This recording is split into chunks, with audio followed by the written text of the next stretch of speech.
ابھی بھی اس مسئلے کو لمحہ فکریہ ماننے کے لیے تیار نہیں ہو؟ او بھائی جی یہ لمحہ فکریہ نہیں ہے، یہ لمحہ سستیہ ہے۔ اس میں لمحہ سستیاں کہاں سے آگے یار؟ سیدھی بات ہے، میں مطلب ایک عرصے سے جو تمہارے سے جب بھی بات کرتا ہوں میرا ایک ہی مرثیہ ہوتا ہے کہ ہماری حکومتیں خواہ وہ وفاقی ہوں صوبائی ہوں، ان کو یہ جو نت نئی اسکیمیں شروع کرنے کا جنون ان کے سر پہ سوار ہو جاتا ہے، اس سے غریب آدمی کو کتنا سفر کرنا پڑتا ہے۔ اور یار خدا کے بندو، جو پہلے سے موجود پروجیکٹس ہیں، جو پہلے سے اسکیمز چل رہی ہیں، یا جو آپ کا پہلے سے سسٹم چل رہا ہے، اسی کو سٹرینتھن کیوں نہیں کرتے؟ اس کی جو کمزوریاں، کوتاہیاں، کجیاں اور ویکنسز ہیں ان کو دور کیوں نہیں کرتے؟ تم ایک کسی کمزوری کو دور کر لو جو پہلے سے اپنا موجود سسٹم ہے، اس کو سٹریم لائن کر لو، تمہیں لاکھوں لوگوں کی دعائیں ملیں گی۔ تمہیں کیوں شوق چرا جاتا ہے کہ تم ایک نئی اسکیم شروع کر لو گے، اخبارات میں اشتہارات شائع ہوں گے اور تمہاری بلے بلے ہو جائے گی؟ اور یار یہ بھی حکمرانوں کے لیے ضروری ہوتا ہے وہ آ کے اپنی اسکیمیں بھی انٹروڈیوس کروائیں، ٹھیک ہے، اس میں بھی عوام کا فائدہ ہے، مگر میں اسے لمحہ سستیہ اس لیے کہہ رہا ہوں کہ وہ جو پچھلی اسکیمیں ہوتی ہیں اس کی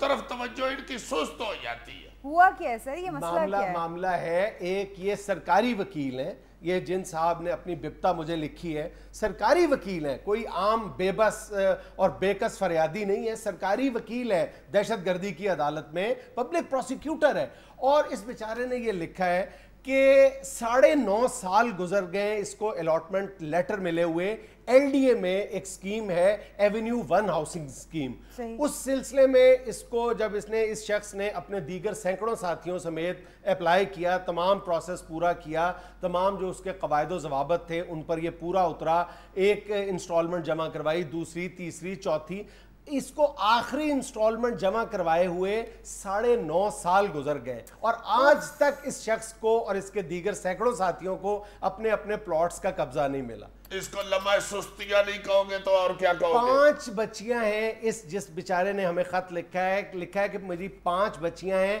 اور اس ایک چھوٹے سے پلاٹ کی قسطیں جمع کروانے کے لیے اسے اپنی بیوی کا زیور بھی بیچنا پڑا۔ ہائے ہائے ہائے، پھر تو لمحہ بستیہ بھی ہوا نا۔ اور اس شخص نے لکھا ہے کہ اب جب میں ایل ڈی اے حکام سے بات کرتا ہوں تو وہ مجھے میرے سے بھی زیادہ دردناک کہانیاں سنا کے مجھے ڈپریس کر دیتے ہیں، اور کہتے ہیں کہ ہمارے پاس تو اس طرح کے روزانہ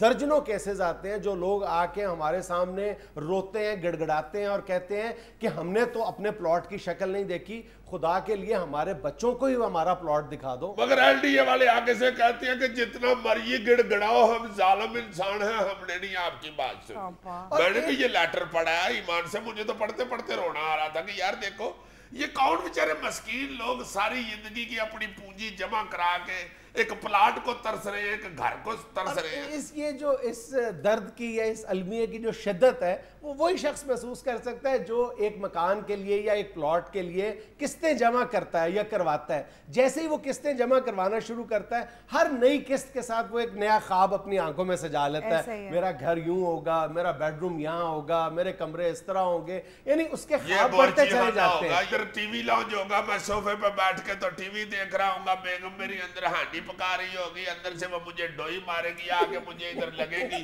یا میں مس کروں گا تو دیوار پہ لگے گی اور چھٹے میری آنکھ میں پڑے گی۔ بڑے خواب ہوتے ہیں انسان کے، مگر چکنا چوک کر دیتے ہیں یہ خواب انسان کے، یہ ڈوئی اپنا یہ حکومت ہے۔